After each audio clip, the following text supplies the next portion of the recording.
You started a career path and have been grinding away, maybe all the way to the top. But you've decided the career you've dedicated your life to isn't the career you want to dedicate your life to. Now is just the beginning. Starting out or starting fresh. It's time to become the work experience kid. If you've ever dreamed of working in a kitchen, you're listening to the right episode. We're speaking with Divikesh Naicker, a chef in Melbourne, the greatest city in the world, full stop. Also, a city known around the globe as one of the best for its food. Not necessarily saying it's on the same par as, say, France or Rome, but the fact that it has so many different cultures, so many different cuisines appearing in one city. So what does it take to become a chef in the greatest city in the world?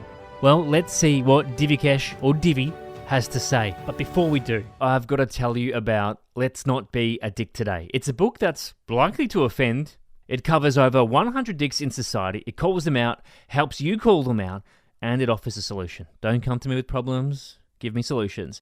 The list of dicks and where to buy is at dogood.net.au, or just Google it. Let's Not Be a Dick Today. Now that's out of the way. Divi, can you tell us about what you're doing now? At the moment, I'm working for a catering company and I am second in charge. I've been there for roughly 2 years now.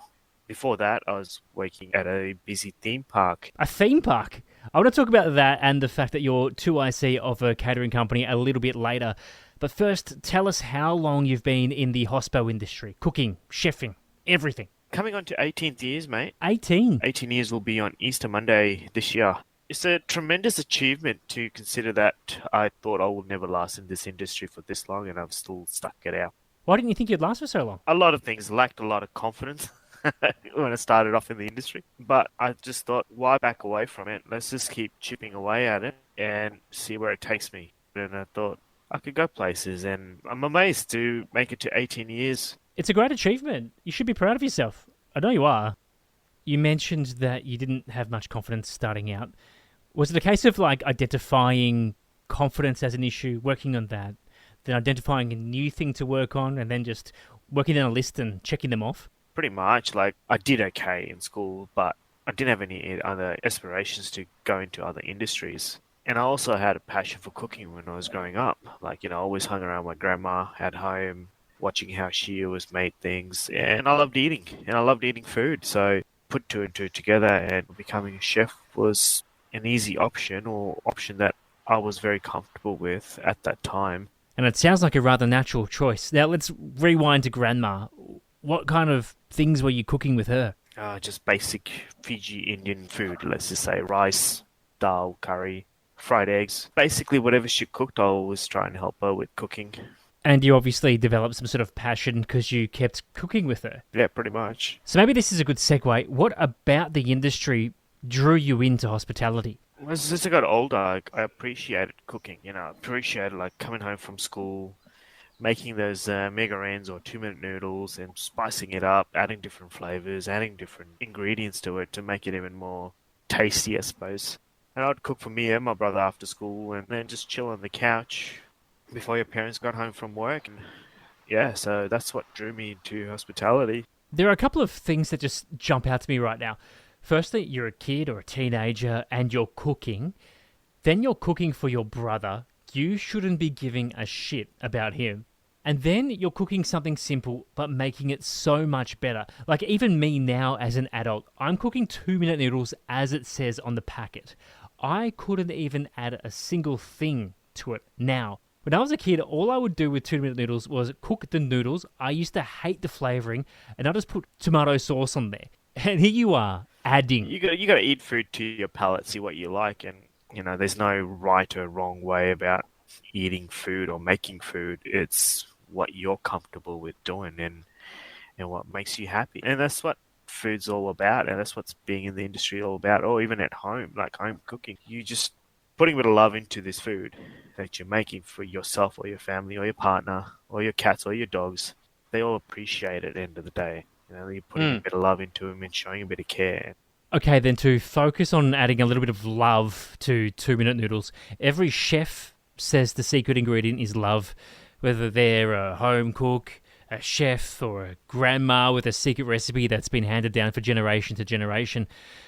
2-minute noodles, when you add a little bit of love to it, like, what do you mean? Are you adding ingredients to it? Are you whispering things to it? What is it? Putting a bit of love into it is, you're cooking it from your heart. Like, you're cooking, it just makes you happy. I would say putting your twist to it, see what you are comfortable with. And you're comfortable with, and you're also comfortable with sharing with others. Right. Maybe you would try it with this, or maybe you would try it with that. Maybe add a bit of, I don't know, paprika, or scramble some eggs, mix it through, or get some leftover Sunday roast that's still in the fridge, chop it up, put it through the noodles, and gives that extra depth. Obviously, the person that's eating it, they can taste it in your food. My partner's always said to me, if you're not happy making this food, I'm not going to enjoy it because I'm not going to feel your love in the food. And therefore, what's the point of eating it if you're not happy making this food for me or someone else? So it's a valid point. And I've reflected on that point and gone back into the times when I was cooking for myself and other family members. When I was happy, food tasted great. When I was upset or miserable, food was just like, nah, it's okay, it's edible. Eat, clean up, go to bed, whatever. So yeah, it has a little bit of depth in there about putting a bit of love in there. It's all what mood you're in. It's all about how you feel on the day about making certain dishes. I think that point is a very vital one because that appeals to a whole lot of different industries. If you're in a world of creativity, your output is going to be a whole lot better when you're in a great headspace. I'm sure if you're a tradie, if you're enjoying your day, if you're doing a project that you are engaged in, opposed to doing something that somebody just wants and you don't really like what you're making. Exactly. And it's all like, if you enjoy something, you're going to put your heart into it. If you don't enjoy it, it's going to be okay, passable, but they're going to enjoy what you're doing. I really like that thinking behind it. Now, rewinding a little bit, out of school, did you go straight into hospo? Yeah, pretty much. I actually wanted to take a time off and actually sort of figure out where I'm in life and where I'm going and how I'm going to get there, or what avenues I can take. And a bit of stern talking from my mum's like, what are you doing with your life? Just keep rolling, just keep moving. Don't stop for anything. Just keep moving, build that momentum. And I took on her advice. So I did go to TAFE, did Certificate 2 and 3. So that was a total of 2 years at TAFE. Certificate 2 and 3 in commercial cookery, and then I finished that. Then I was in a bit of a limbo there for a bit because I did my commercial cookery cert 3 because to do your apprenticeship in a chefing, so you need to coincide with both, like schooling and on the job training. But I had already done all my schooling first, and then all I was focusing on about was just going into workplace and doing my work, and then I didn't have to worry about the schooling part. That was all done. All I had to worry about was getting experience under my belt. Okay, so you definitely need a qualification? Yes, you do. Is that more from a government ticking the box point of view? Let's just say if you didn't have your Cert 2 and 3, you're just classified as a Level 2 grade cook, which means if you're good enough and you're confident enough, yeah, you can work in a restaurant. Sorry, you just mentioned cook and chef. What's the difference? So, chef, you go through the ranks, you get the experience you want. Cook is basically anybody. You can walk into a restaurant and say, I need a job, but I'm good at cooking food. They'll be like, okay, no worries. We can start you off in Colada over there, or you can start you off as a prep chef. You can just peel vegetables. And that's the difference. So, myself, like going through the ranks, like in yourself coming into the industry and just starting at the bottom without any qualifications. So you'll be classified as a cook or a kitchen assistant these days. And then at what point would me coming in, peeling some carrots, doing some basic prep stuff, at what point would I become a chef? Basically going through the whole process. So going to TAFE, getting a certificate. Yeah, going to TAFE, getting a certificate, going through your qualifications again. But I've worked with many people in the industry where they have actually done this. Like come into the industry and worked as a cook, and then, they've been in the industry for a while, and then off they went to TAFE and get their qualifications, and they don't need to do the apprenticeship all over again, and they're certified chefs, which I think is quite clever. Okay, that's a pretty good little weasel, especially if you're not too sure. You can see if you can get a cook position and then see if you can weasel your way in. Let's park the weaseling for now. Let's stick to the regular way. Apprenticeships. What's involved in an apprenticeship in a kitchen? Apprenticeship is 3 years. So you got your first year, second year, third year. So your apprenticeship sort of coincides with certificate 2 and 3 at TAFE. I sort of went TAFE first and then did all my hours and work experience after I finished schooling, which most common way of doing it these days is you're a young kid, you need a job, you don't know which way you're heading in life, but you're working as a kitchen hand, for argument's sake, in a restaurant or pub. And the head chef of a pub starts giving you little jobs to do, and these kids get interested. They actually like it, and they want to. Oh yeah, I could see a future in this. I can do this. I can do this, and that's how it all starts. To get started in the apprenticeship, you got to start off at the bottom, washing dishes, peeling, and then slowly working your way up. And by doing that, it's all about building that confidence and having that confidence behind you. Starting at year 1, you're doing some Pret stuff. What does like year 3 of the apprenticeship look like? Year 3, you're basically managing a station. What's a station? In a restaurant, you got larder, you got fry section, grill section, you got pass, and then you got pans section. First year, obviously peeling. Second year, obviously learning each station. Third year, it's more looking after each station. You spend 2-3 months in cold larder with like 2 or 3 people behind you. And what is that? What is that station? Cold larder is salad. Like when you go to restaurants, you order salad. Salad comes from cold larder, so they'll look after salads, desserts, sides, mainly to do anything cold related on the menu. And then you got your fryer station, which does all your chips, fries, or whatever fried stuff on the menu is. And then you got your grill station, which looks after your steak, your grilled fish, And then you got your pan station, which looks after pasta, your sauces, any other pan dishes that be cooked in a frying pan. Okay, thanks for clarifying that, because you've mentioned a couple of stations and I have absolutely no idea. And I think I know what the pass is, where they've got those lamps and Gordon Ramsay yelling at you, saying this dish isn't good enough. We can talk about Gordon Ramsay later. No, don't want to. All right, so then, Divi, you've finished your apprenticeship. You're now a qualified chef. On day 1 of walking into a kitchen, what are you doing as a qualified chef? Hiding in the corner so they don't put me in a top station. No.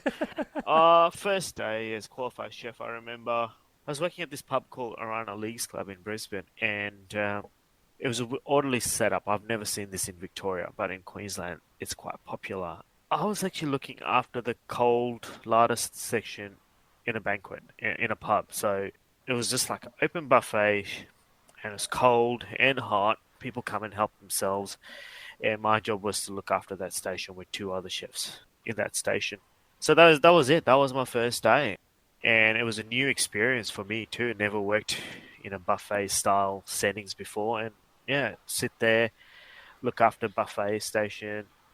I was quite impressed with myself. Yeah, I loved it. But you weren't always in Brisbane. You then moved around. So tell us your career progression, starting from the Leagues Club. I was there for about a good 2.5 years, and then I moved around from there went to another pub on the other side of Brisbane, which was more of a restaurant style setup than a pub. And that's when I started learning about the management side of being a chef. Like 2 years as a commis chef, then I moved up the ranks to go and work as a chef de partie, as they call it. So, which means being like almost a third in charge of the kitchen, the third experienced person I was there. So there was like multiple chef de parties there. There was about 3 of us there. It was a good experience to learn how to manage a good set of 4 people under me. I had 1 cook, 2 chefs, 2 qualified chefs, mind you, and an apprentice. Yeah, that was my experience at the second place. And then the third place, I thought I'd have a go at a hotel.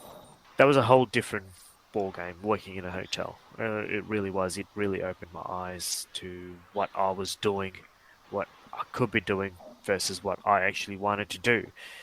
It was a new eye opener for me, and and a realization that I'm not as creative as these people are, but there are chefs out there that are so creative, so talented.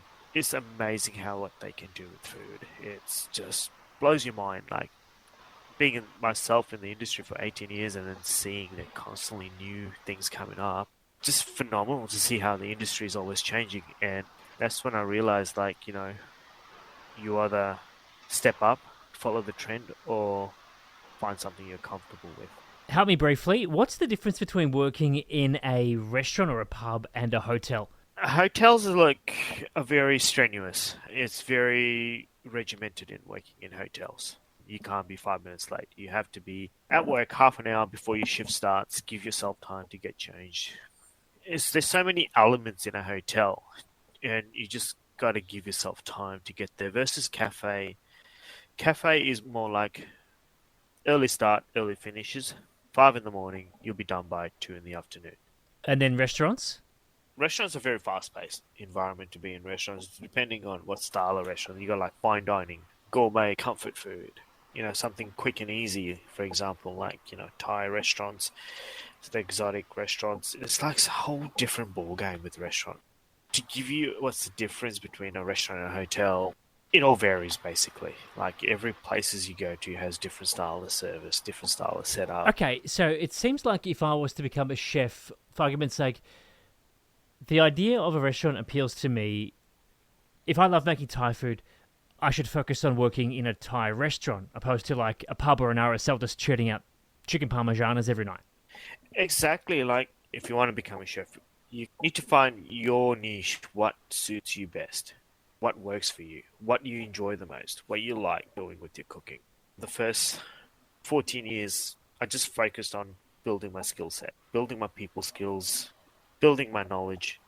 Eventually you just keep going from places to places. You just go, do I see myself here? Do I see myself in this style working? I'll see how I go. And then you keep moving around and then you land on something and you just go, oh yeah, I actually kind of like this. I prefer this. I enjoyed this more than I did working at 2 cafes down the road when I was working there. It's all just an individual preference, right? Now, briefly, you started off in a pub. You moved to another pub. You moved on to a hotel. Whereabouts did you go from there? From there, I came back to Melbourne. Then I worked around just doing free agency work. Got a chance to work in Melbourne Cup, which was a unique experience. From there, I landed a job in the Rangers, and I absolutely loved working there. And I was like, oh, this is different. This is more like my pace, and I feel comfortable doing it. And that's when I fell in love with catering. And it suited my mental health better as well. And then I just basically stayed in that area of hospitality and then try to find venues or places to work at where I actually felt comfortable and enjoyed it. And that's when I knew my passion actually for food grew more. I noticed my skill set grew more. I was actually enjoying the food more. It was just a whole new ball game, and it just opened my eyes. It was a refreshing to also revitalize my career in the industry as a chef, which I did have a deeply appreciation for, yeah. So from that job in the Yarra Rangers, did you continue in catering the whole time up until now? Yeah, I did. I worked at a couple of good venues from after that. One of them wasn't so successful. But you're not to blame for that, right? No. You're making it sound like you are the responsible for it, but we can all just say that businesses have their ups and downs. That's what I'm going with anyway. Anyway, what next? Then I stumbled across where I am working right now. Well, it seems to be that a lot of people, they have a negative event, like a business not going so well, and then the next thing is that they find themselves in a job that gets them in a really happy, fortunate position. Yeah. There seems to be something that you don't want to talk about, so let's move on. You've gone from a pub to a hotel, into catering. Is this a common pathway? Everyone's on their own little journey, I'll just say. Like, they're starting off in a pub and ending up in a fine dining restaurant. It's a big industry. You can basically do anything. You can get your qualifications, and then you just go, I'm going to maybe start my own apple pie business and start selling apple pies. It's just apple pies. You can do that. That's true. I think a lot of people forget that you can just focus on one thing and do it extremely well. I want to ask you about fine dining, but if I can quickly remind everyone of what is essentially a birdwatching book for humans. There are over 100 kinds of dicks covered in Let's Not Be a Dick Today. So you might be walking down the street behind some slow walkers, bang, The zombie is ticked off. Then you get into a lift and you cop a horrible smell. That is someone who's applied way too much perfume and you've got yourself a squirter. If you've got copies on hand, you could give a book to one of those dicks as a form of intervention. I've heard of people doing that. The full list of dicks and where to buy is at dogood.net.au or just Google it. Let's not be a dick today.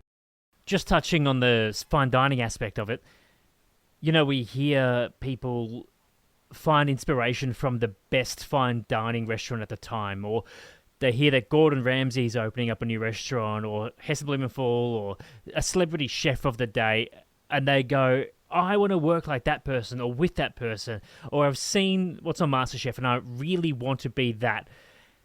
That seems to be people's goals, but from what you're saying, that might not be everyone's goal. Is there a different type of person who is drawn to fine dining, for example? People that will lean towards fine dining who are very artistic. You've seen how creative their foods are on the plate. They make it look immaculate. But there's so many elements that goes into one plate in a fine dining. It's mind-blowing what they can do. Fine dining is a whole different kettle of fish. To get into fine dining, you really have to be dedicated. Fine dining is like the true enthusiast of food that just live, eat, and breathe. You've given us a good overview of different sectors of the industry. Let's put that to the side for the moment. What do you, Divi, love about the industry as a whole? What I love? Food. Basically, I get to try like all different kinds of food. But what I love the most is meeting like people from different walks and nationalities, like working from different backgrounds. Many years ago, when I lived in Brisbane, I worked with this Filipino chef. His name is Lawrence.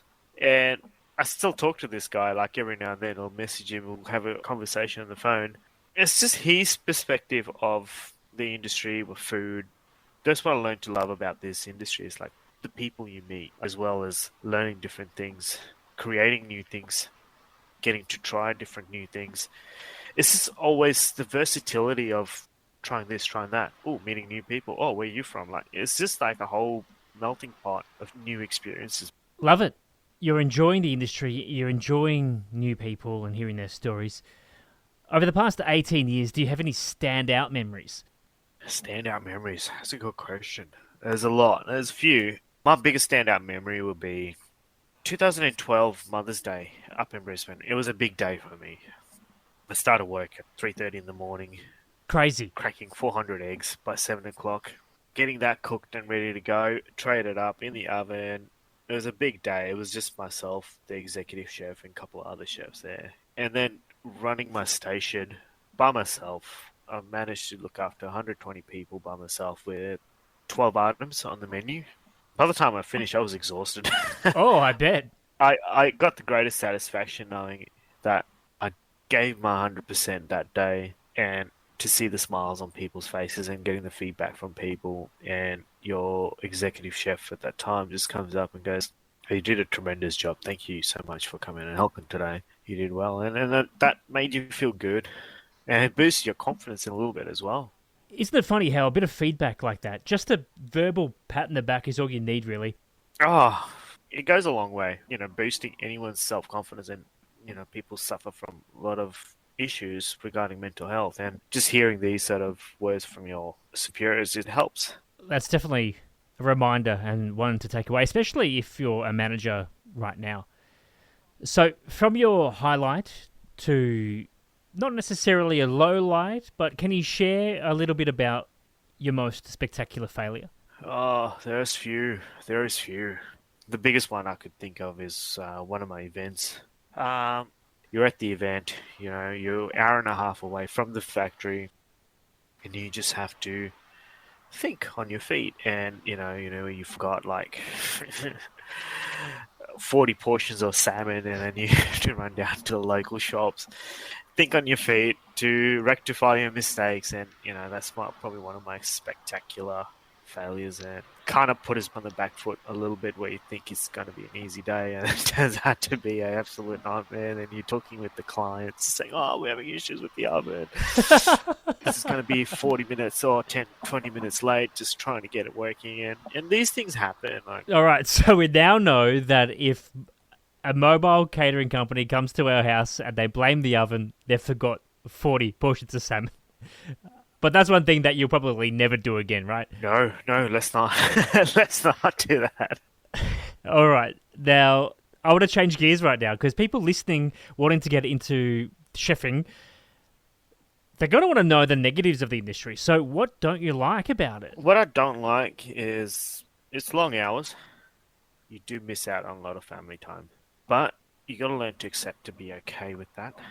That's one of my biggest thing I found was, I was sort of not getting enough family time. And as you get older, you realize that more. And I suppose when you talk about, like, if you're someone who likes to spend meal times with your family, when you're working, you're very likely to be spending time with other people's families, not your own. Exactly. But you're still putting smiles on people's faces, whether it's all about providing the ultimate experience for the other family. And, you'd like to have that. Sit down, have a proper meal. And birthdays and parties, just sit down and birthdays, just go, congratulations, you made it to 50 or whatever, just, you kind of miss those moments where, and then you go to your boss like, oh yeah, I need January off. Oh no, you can't have January off because that's our peak season. But it's like, oh, I can't, it's so-and-so's birthday and I need to be there. And then you're fighting with them. And then that's what leads to a lot of people walking out of their jobs where they're working because their bosses won't give them the day off or the time off just to enjoy these finer quality moments with their family. I think a lot of people can relate to that. There's a whole lot of take and not enough give from employers and managers. Like, you'll, not necessarily you, but one will do overtime, but then their employer won't let them go to a doctor's appointment. Things are changing these days, but there's a lot of old managers still out there with that older management style. A lot of those styles are being weaned out, and a lot of work-life balance are being introduced now in all forms of hospitality. But having said that, still a lot of businesses, they struggled having proper staff there to carry out the work, let's just say on a busy time on the weekend, on a Friday and a Saturday and Sunday morning. Even where I'm working right now, we're struggling. We need full-time staff, but we got none. And that obviously makes things difficult. Yeah, it makes it difficult for me because I'm pulling the extra yards in now. So, hey, got to do what you got to do to make money. Yeah, I suppose that's true. But speaking about you doing a lot of work, is it true that when a chef starts becoming a chef and cooking every day, that they really don't want to cook when they get home? Yes and no. When I have a long day at work, I tend to just make one pot meal for myself. Where rice, pasta, everything goes in one pot with the sauce on. It's just like I've just been doing that all day at work, and then I come home. I just wanted something quick, simple, and easy, and just end up creating a one pot meal. Just get some noodles, chuck it in there, sorted some veggies, meat for protein, eat up, clean up, go to bed. Do you have to learn about the dietaries, like the protein and those other elements? At the time when I went through, there was a little we had to learn, but I'm imagining as things are changing right now, how the most challenging part of the industry at the moment is basically dietaries. That's the most challenging part, and we learnt as much as we could in TAFE when I was there, learning about dietaries. But yeah, nowadays it's a forever changing landscape. Oh, I would hate to be trying to keep up with the new fad. Everyone's celiac, even though they're technically not. And I totally understand what you mean about a one-pot meal. It's almost like when someone's looking at spreadsheets all day and then they have to do some personal admin at home and tracking their finances. You don't want to do that. I can see why people's lives are messes. So speaking about you being busy all day, what does your regular day look like? I'll give you a typical week to give you an idea. I can't give you a typical day because you wouldn't probably understand what's going on. It's a typical week. Let's say tomorrow's Tuesday, so it's my first day back at work. Go in, set up the place, have a bit of a meeting with my boss, Brendan. We talk about the week, what's coming ahead, and then what needs to be done, what needs to be topped up in the freezer. So we have backup of food items that we need to allocate to jobs. And then my job will be to set up the crew, the team, when they come into work around 7, 7:30, whatever arrangements they have with the boss. And then we start allocating everyone jobs, what to do. Tuesday, Wednesdays, big 2 days. It's smashing out all the prep, all the things that need to be cooked and prepped for the week. Day 3 will be allocating all the foods to all the jobs that needs to be put on the jobs. And day 4 will be finalizing little bits and pieces that would have been missed during the week. And day 5, all the crew comes in, loads the van, jump in the van, off you go to the event, do the job, unload the van, set up, do the job, clean up, pack the van, come back to the factory, unload the van, park the van, go home. So for you, you're 2IC of a catering company, so you're doing more of the management side of things, looking at stock, inventory, what needs to be done, so project management. Did you find much difference from being a chef into more of a management role? Moving into management role, nothing changes. Being a chef, you're still a chef. Being in management is just more so delegation of, you go over there, get that done. Can you go over there and finish that? Basically, overseeing how everyone's doing. If they need a hand, you jump in there, give them a hand. And it sounds like these are all skills that you might develop throughout your career. You know, you learnt this over 18 years, and in a 2IC position, you're just dialing back to something you learnt when you're in Brisbane, something you learned in the hotel, something you learned at the Melbourne Cup. This is what, not just this industry, but any other industry, like, you start off as a young buck, you're working through the ranks, and by the time you get to where you are today, 18 years later, you sort of draw back on your experience and you look back and you go, oh yeah, so-and-so taught me how to do this and that. Yeah, fair enough. What's the most challenging part of the job? Challenging part is going to work. Joking. The challenging part, being hospitality, man, I don't know how to tell you, Ian. You just don't know what's around the corner. The suppliers, for example, their truck might break down. They're stuck on Westgate Bridge. They can't get to us. Another challenging part will be motivating some of the staff. You're working with people from all different intellect levels. Some are super smart, some are just lacks confidence, some just don't want to be there. This challenging part is to just get him to get going, get him to work together with you. Every day is just a different challenge. You just face with so much challenges. You just don't know what your day's going to be. You plan it out in your head. You think, no, before you go to bed, all right, tomorrow this got to be done, that's going to be done, that needs to be done. They need to go over there and start learning how to do that. They need to go in that section, start focusing on that section and do this, but just never goes to plan. You just learn how to be more fluid and just go with the flow. So if you're thinking about moving into the industry, you definitely want to be adaptable. Oh, 100%. Don't necessarily need to know how to cook. You just need to be able to adapt to anything the kitchen or the day throws at you. Exactly. And being able to adapt, communication, have great people skills. The cooking aspect, it's all going to come. The flavoring, tasting this, putting this together, it's all going to come because you're just going to do your research, right? You're going to read your recipe books. You're going to watch your TV shows, cooking shows. You're going to watch other chefs from around the world or chefs with 30 years experience in the kitchen. Let's just say you're going to watch and learn. It's just that learning curve. You're just constantly picking up things, and that will come. It's just adaptability with the hours, the annoying people you're working with, someone that's like annoying like your cousins or your brother that doesn't shut up. It's just everything you can imagine will get thrown at you. You just have to just go, yep, no worries. That's some pretty good advice. Being adaptable is very beneficial in every career, every industry. But from that advice to advice you've received yourself, have you received any valuable advice? Not necessarily from a colleague or a superior, but like a TV show or a cookbook or Gordon Ramsay. The best advice I got from this industry was looking after your health. It's mental, your physical, your emotional, you name it. You just got to really, really look after your health in this industry. But with food-related advice I ever got was, don't overcomplicate things. Basically, just keeping it simple. That was the best advice I ever got. That's probably one of the biggest pieces of advice I give as well, unsolicited most of the time. People seem to overcomplicate things that don't need to overcomplicate things. And I think one of the best meals I've ever had, and you could probably tell me otherwise, is in like French cooking. I could be wrong here, but It's almost like they use zero ingredients. If they're gonna scramble an egg, they're putting butter and egg in, and possibly another thing. That's it. French cooking is so simple, but it's so delicious as well at the same time. So you like a bit of French food. That's your main. Well, I've been to France and I definitely enjoyed it. I'm more of a French pastry kind of person, but that's more because I like snacks. Yeah.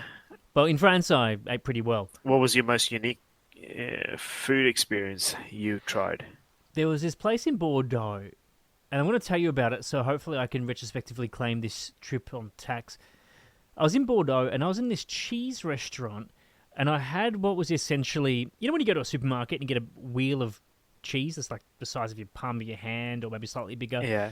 and that was just in like a ramekin, and I can't really remember what was on it, but it was melted, it was hot. And in what world are you eating cheese for dinner? And I think we had something else because we thought, I don't know, nutrition. And it was just too much. And it was all delicious. And I had to send back like half a wheel of cheese because there was so much cheese. And this French guy was not happy with me because basically I sent back some food. Oh, no, no, you don't want to offend the French and the Italians, especially in France and Italy, about their food. I was like, I really enjoyed this wheel of cheese, but I have to send it back because I got no room for it in my tum. Wow, you escaped. You escaped with your life there in France. Yeah, you're right. I was very close being sent to the guillotine. They start up guillotine production again just for me. But how did you feel? Like you've experienced this beautiful cuisine in a beautiful part of the world. You felt like a nice warm hug. Like, how did you embrace it? How did you feel? This particular France memory is quite fuzzy because it's been a little while now. But typically when I have a great meal, I go, oh my God, this was the best meal I've ever had in my life. There was one time I was in Clare Valley area. It wasn't technically Clare Valley, just out of it. And I was just at a Australian winery fair, lamb and whatever was seasonal at the time. And I went up to the chef. I was a bit pissy because they kept feeding me wine because I had my charm on, and then I ended up blacking out after dessert. But I went to the chef, and I was like, that had to be one of the best meals I've ever had. I want more of it, but I don't have like $300 to spend on another long lunch, and I physically can't fit this in. But thank you so much. I don't know what it was, but this ticked all of the boxes, and I'd go back there again. The best dining experience I had, 2017, New Orleans. It was a vegetarian Ethiopian restaurant. The food and the customer service was just phenomenal. The food came out and it was value for price too. I just couldn't believe it. And it was a cold, wet, miserable night, and just a group of us, we're just sitting there, we're just going, oh man, we're sick of eating this food in America. Like, it's just greasy, cheesy. We just like thought, let's just change it up. And then we found a place, and oh man, it was one of the best dining experiences I've had ever. Like, I still been to Japan, been to New Zealand, like been to many places where the foods are just exceptional. But this tiny little restaurant in New Orleans, in French Quarter, I still think about it to this day. Like, that's how unique my experience was. I just thought, wow, I'd love to go back one day to that same place again to see if they're open. And it's interesting you mentioned the customer service. We'll have to get someone in customer service on the pod a bit later on. They really do make an experience in a restaurant. They do. They're the first ones to greet the customers, and they're the ones that sit the customers down, and they're the ones that make them feel comfortable. If they don't make customers welcome in first place, their dining experience is going to be shit. And then if there's slightly something wrong with the food, that reflects back onto the back of house staff. Oh, yeah. As soon as someone can find an issue with one thing, it's going to snowball, and obviously bad reviews lead to more bad reviews, and then restaurants close down, and you go, oh, why? That was such a good place. To get back on track ever so slightly, is there anything that you can recommend to somebody who wants to become a chef? My best piece of advice, someone wanting to become a chef, is just let your creativity go. Build your skills and just let your creativity flow out onto the plates, and just be yourself as well. And enjoy it. Enjoy what you do. If you don't enjoy what you're doing, then find something else that makes you happy. And what do you mean by creativity? Different flavors? Different styles of cooking? Different ways of plating it up? Different styles of plating up. You just have to find what works for you best. what you enjoy doing the most, whether it's home style cooking, that family atmosphere vibe, or you want to do more trendy stuff, which is gourmet, fine dining stuff, where the plate looks like a masterpiece. And yeah, just enjoy it. Enjoy the moment. Just be in the moment, and you can only do what you can do if you're really good at all the things we talked about earlier on. Your communication, being passionate about food, and you do enjoy putting a smile on people's faces, then do it. Go for it. Don't hold yourself back. Now, obviously, we're trying to help people get into hospo and answer questions that they might have.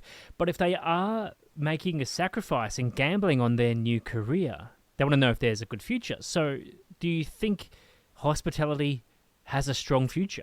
It's a great industry to get into. You're always going to have work. But as we can see with the current economy situation where people aren't spending as much, I don't know if you've noticed that yourself. There's a lot of empty chairs. But surely that's just a short-term thing, and once the economic uncertainty goes away, people start hitting out again. Oh, 100% people are going to start going out again.